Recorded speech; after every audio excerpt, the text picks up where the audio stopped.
For Pembina Valley Online, I'm Robin Weeb, sitting here with Morden Mayor Brandon Burley, and we are here to discuss 2022, what it looked like looking back into a year of change and a year of growth, for sure. I just want to talk to you a little bit about some of the highlights looking back. What, for you, stands out the most? 2022 brought a number of unique challenges, but also brought a lot of really good opportunities to us. In particular, a highlight was the end of our historic drought, which unfortunately for us ended also in a lot of overland flooding. The opportunity there is that this province of Manitoba, under the DFA, the Disaster Financing Program, is going to be paying a substantial part of the replacement for both Park Hill Street Bridge and Alvey Street Bridge. So as we're speaking right now, the design is done, and it's going to be out to tender in the spring. The projected opening for those bridges is going to be May, June of 2023. So, you know, we were happy to have water again, but it forced us into a corner where we had to look at long-term strategies around water. Led us to Pembina Valley Water Co-op, where we were able to achieve a significant addition of volume, but also led us to Manitoba Water Services Board, Conservation and Climate, where we are currently pursuing the option of additional volume out of the Pembina River. So we're looking now not just at short-term, but also 20, 30, 40-year water programs and availability for the city of Morden. Water is critical in our region, and it's not going to get in better supply. So we've got to act now, and we've got to think about what we're doing in those periods of time when you and I are going to be in a nursing home and old, and it'll be our children's problem. So we want to solve those problems today, because we know they will come. Okay, so that overland flooding, do you recall getting every weekend for what was it, 3 or 4 weekends, there was more and more moisture? Do you remember getting those calls in the morning or during the night, or what that looked like with actually dealing with the actual floods of the bridges? Yeah, it was less Hollywood than I thought it would be. Every time we got a rain in 2021 and 2020, I would go stand outside in a shirt and raise my arms to the sky. I think this was going to be it, but it never was. It was only a drop.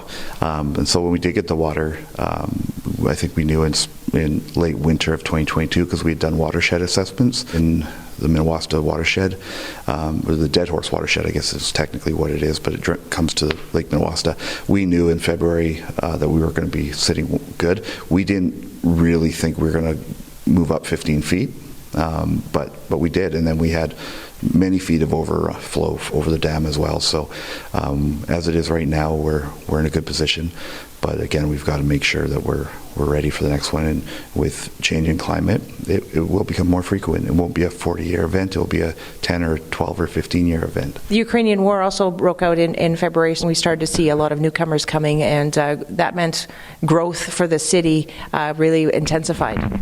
Yeah, the Ukrainian war obviously is a serious blight on the ability of humankind to solve its problems in decent and civil ways.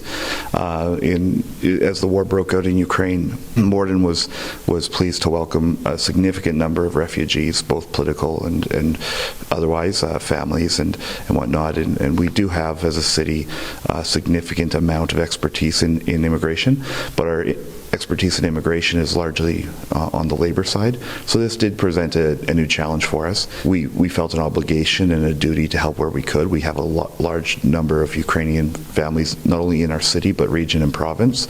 And we have a Ukrainian school here. And we had some of the resources available to help facilitate their settlement. And so we were happy to be able to assist in that. And certainly some of the challenges, of course, are related to language and settlement, but also supporting some of the families and their loved ones back in the Ukraine. And there have been sad stories that have come out of that, but it's a very unique thing we've been able to do. And I don't know that per capita I know of another community that has welcomed as many refugees as our city has. So that's something really to be proud of.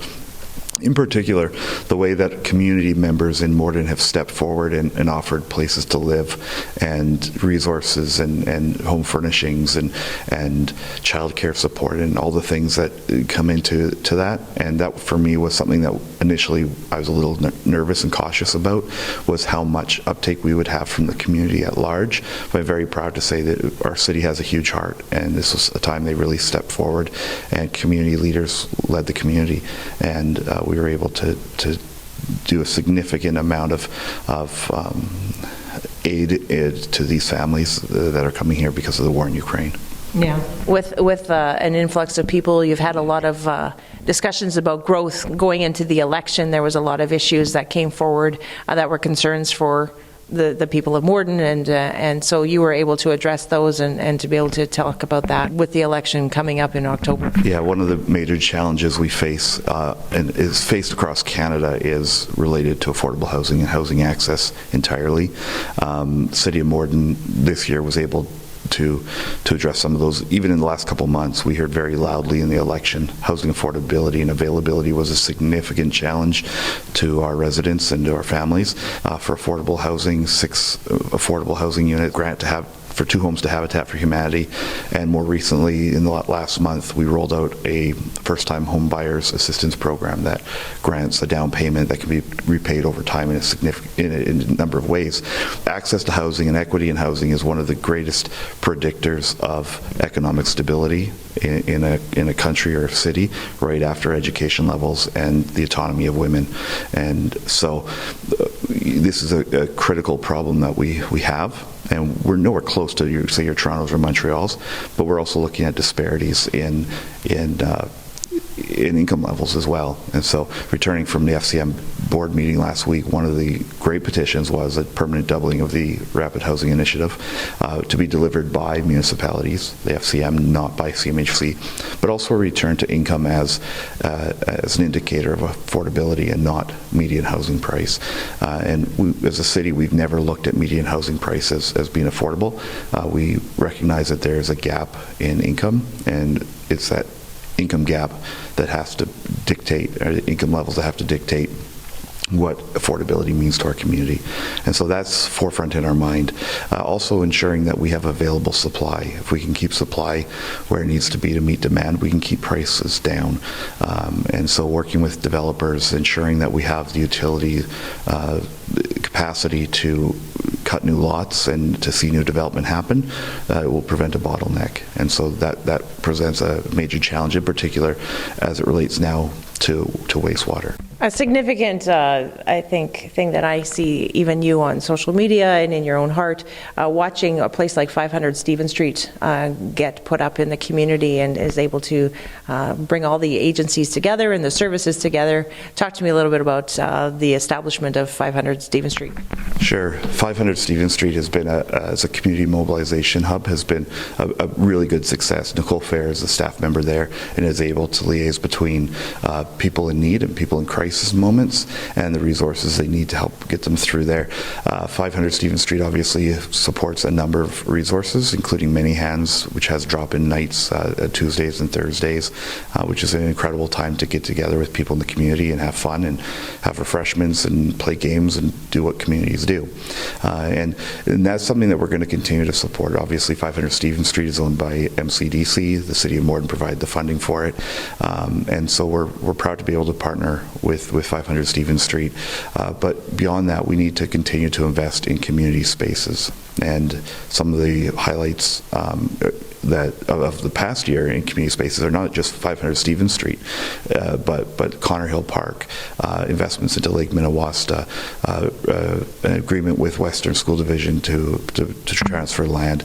And this council is going to continue to invest in community spaces and the things that bring people out of their homes and together as residents of our city.